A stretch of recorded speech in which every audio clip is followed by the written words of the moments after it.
ఒక్కసారి హెచ్ఐవి బారిన పడితే మరణమే శరణ్యం అనే మాట ఇక చరిత్ర కానుంది. ప్రాణాంతకమైన ఎయిడ్స్ వ్యాధికి నివారణ లేదన్న భయాన్ని పోగొడుతూ వైద్య రంగంలో సరికొత్త విప్లవం రాబోతుంది. ఆఫ్రికా దేశమైన జింబాబ్వేలో హెచ్ఐవి వ్యాక్సిన్ కోసం యువత భారీగా తరలివస్తున్నారు.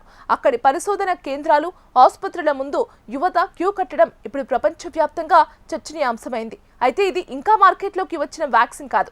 ప్రస్తుతం ఈ వ్యాక్సిన్ కు సంబంధించిన ప్రయోగాలు కీలక దశలో ఉన్నాయి. తమ మీద ఈ వ్యాక్సిన్ ప్రయోగం చేయడానికి అనుమతించాలంటూ 18 నుంచి 35 ఏళ్ల మధ్య వయసున్న యువత స్వచ్ఛందంగా ముందుకు వస్తున్నారు. అంతర్జాతీయ ఆరోగ్య సంస్థలు, పరిశోధన కేంద్రాలు ఇచ్చిన పిలుపుతో జింబాబ్వే యువత ఈ సాహసానికి సిద్ధపడ్డారు.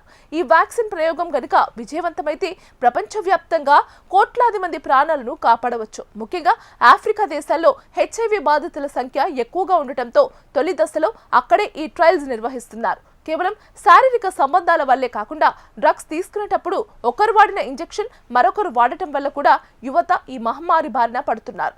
ఈ వ్యాక్సిన్ కనుక అందుబాటులోకి వస్తే అటువంటి ప్రమాదాల నుండి యువతకు పూర్తి రక్షణ లభిస్తుంది. వైద్య చరిత్రలో ఇది ఒక గొప్ప మైలురాయిగా నిలవబోతుంది.